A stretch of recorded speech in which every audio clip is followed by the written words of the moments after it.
Good day, folks. It's Greg, Judy, and Jan at Green Pastures Farm. Today's topic we just been getting a lot of questions about our bull management and the rams, and how do you control the males and stuff like that. So Jan actually taken a lot of questions that she's written down from people that have submitted questions, and so So let me first say thank you all for putting comments on the videos.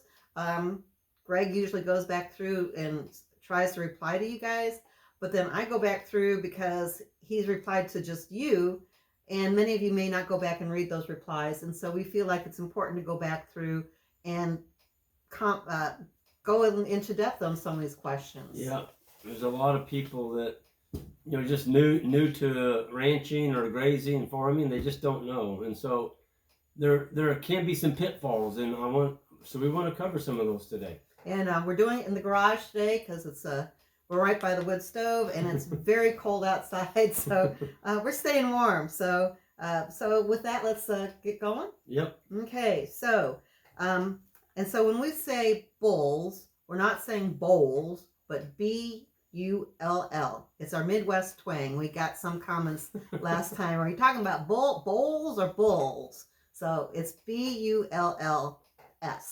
So why are we taking the bulls out of the flock? I mean, out of the herd. Out of the herd. So there's a huge reason to manage the males in your cow herd. And first of all, if you leave the bulls in there year round, I just heard a terrible travesty this week. A guy in Oklahoma, it was actually one of you all on the YouTube, made a comment. Guy lost five calves out of 7 in a 4-hour period. 16 mile an hour. It was 16 degrees, and with the wind chill, they just froze to death. What? Folks, you can't stay on the farm. You will lose your farm. You'll lose your cow herd. You can't make a living losing 75% of your calf crop. Yeah. And let's just be honest. We did it. We did it. And I read an article by a guy, and he's a very, very up and coming guy. Matter of fact, I'm not going to say his name, but it's not his fault. I did it, and I was not for it. Yeah, Jan was like, this never worked, but Greg, I've got to try it. And the title of the article is why we're taking the bull away from his family. And what he was saying in there is, in nature, nobody takes the whitetail bucks out of the does, and so they hit it perfect every year. They fawn right when they should. And he goes, if a cow calves outside your calving season, it's not the bull's fault. It's the cow's fault. You get rid of the cow, don't take the bull out.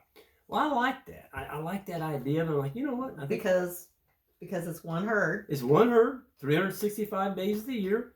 And I was thinking, 3 to 4 years of this, and we'll have this thing whipped. All of our cows will be calving in, 30 to 40 days in the spring.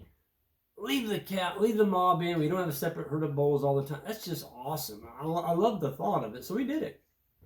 And we did it for 3 years. And the first 2 years, no problem. And why was that? We didn't have a winter. Yeah, it was beautiful. Beautiful winters. A cold night was 30, maybe 25. No snow. A dry winter. There wasn't any rain, cold rain. We got by great. It was great. And the cows were starting to come together tighter. And then 2018 hit. And what happened in 2018? What was the weather? Yeah. So 2018, we got a 24-inch snow overnight, one night. And we had cows that were calving in January. And folks, it was the worst experience I've ever went through in my life. And I told my wife, as soon as we got into it, I said, you know what? I'll just quit before I do this again. And we had to take those bulls out. And so we did. We took them out March 1st that year. And we didn't put them back in until July. Now, that's very unconventional. So we leave them in the herd 9 months, or actually 8 months. They're out March, April, May, and June, 4 months. So yeah, they're in there basically 8 months. Why do we leave them in for 8 months? Well, we don't want to have another herd of bulls going through the winter. And if you can keep your cows from calving in December, January, February, and March, those 4 months, boy, you're going to be doing a whole lot better. And since we've been doing that now, we haven't had a single calf this year in the winter except for one. And that was one that we bought. It was a group of heifers that I bought that were out of my cow herd. And the guy was running the bull with his herd all year long. And so we took that chance. And so far, it didn't hurt us too bad. We had one calf. He did fine.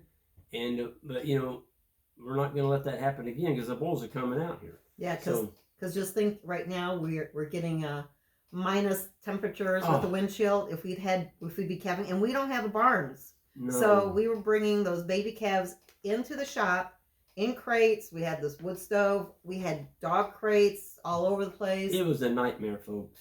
Absolute nightmare. I was out there at night, 1 o'clock in the morning with my spotlight, checking our cow herd, the ones that were close. We had their numbers written down. And I mean, if you weren't there to get that calf when it came out, it was dead in the morning. It was that nasty. And I'm like, what was I thinking? And, you know, the guy that wrote this article, he was from a very tropical area where you didn't have winters. And so, yeah, it doesn't work where you have a winter. Just don't do it. Take the bulls out. And the rams. Right, and we'll say that for another topic. Yeah. So come March 1st, we pull the bulls. Yep. Where do we go with them? Well, this year we're on the big farm over here. That's where they are right now. And so before the cow herd comes to the Judy farm, the plan was to sort them off. In other words, leave all the bulls behind. Anything 7 months and older. So, you know, why 7? Go ahead. Well, a 7-month-old bull can breed. Possibly. I mean, if they're early maturing, they can sometimes get the job done. And so we're not going to take a chance. Anything 7 months and older gets taken out of that cow herd, and they'll be left with all the other bulls. And we've already went through the birth dates on them. We have a birth date chart. We keep track of all the animals. And right now, we have 80 bulls that are going to be coming out of there. And we're going to leave them at docks. Well, now this Arctic conditions have hit us. I don't want to do weaning when it's 7 below 0. Some of those calves will be weaned because they're only 7 months. The older ones, there won't be any problem. But I don't want to be out there on a 7 below 0 day trying to sort animals. So we may end up bringing them all the way to the Judy farm and then sort here. And then if we have to, we'll just make a cattle drive back down the road with the bulls to that farm. We don't want them close to the cows.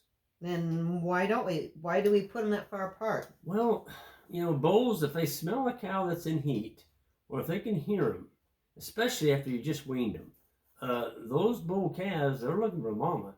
And, you know, we've got a 4-wire hot wire system over here we're going to be putting them at. It's got good stockpile on it. We'll put some hay in there. They got good water. And they're going to be with a bunch of older bulls.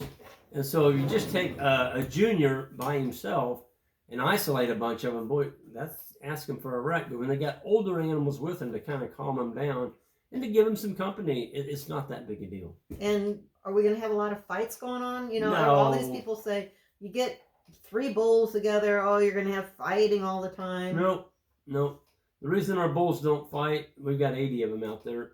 You'll see them after just playing, but we don't have a drop down, dead, try and kill each other fight.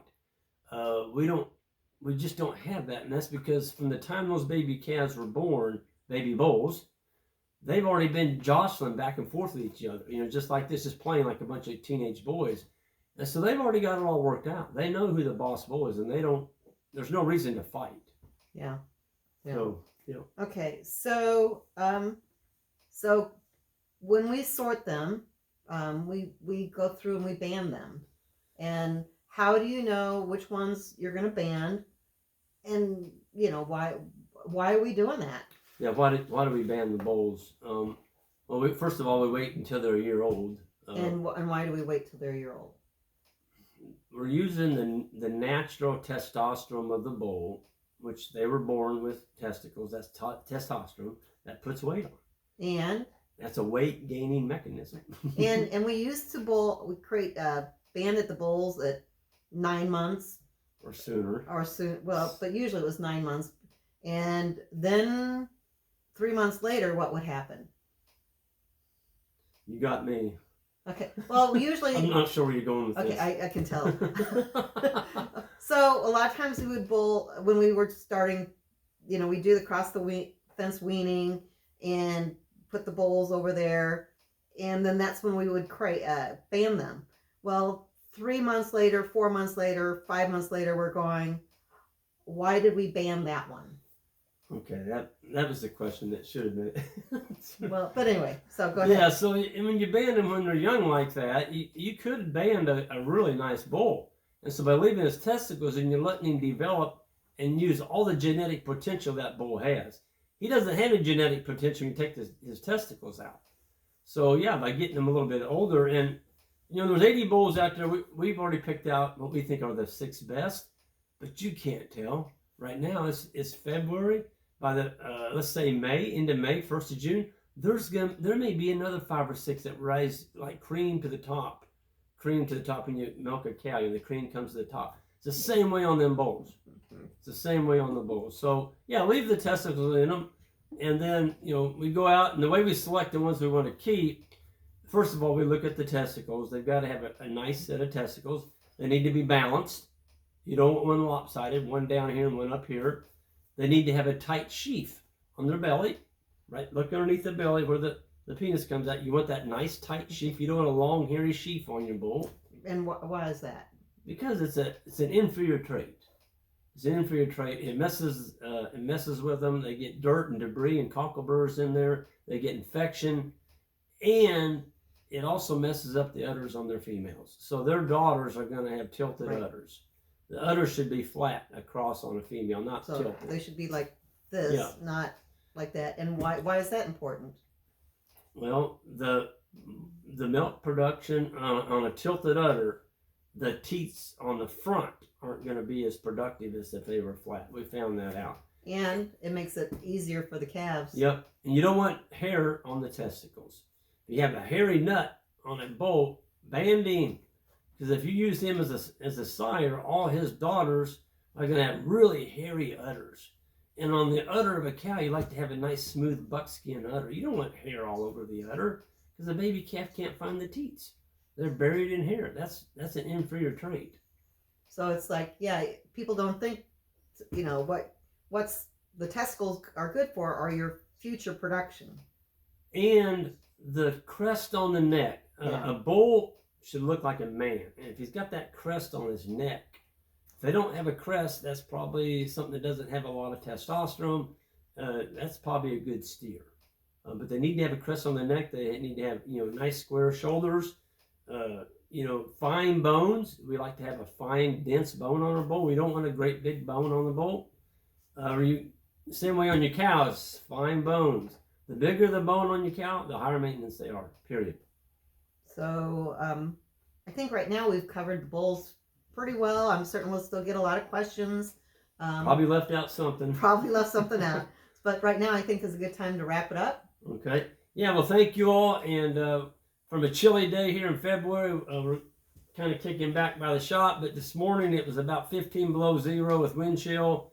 It was cold out there. So very fortunate. We have a nice heated shop here with the wood that we cut off our farm, and comes in handy on Yes, it does. On a period like this. So everybody stay safe out there, and hit that subscribe button on the way out, and that like, and and our hats. Jan always reminds me of the hats. We have those available now on our website. And some books. And what is the website? greenpasturesfarm.net. All right, everyone have a good one. We'll see you all down the road.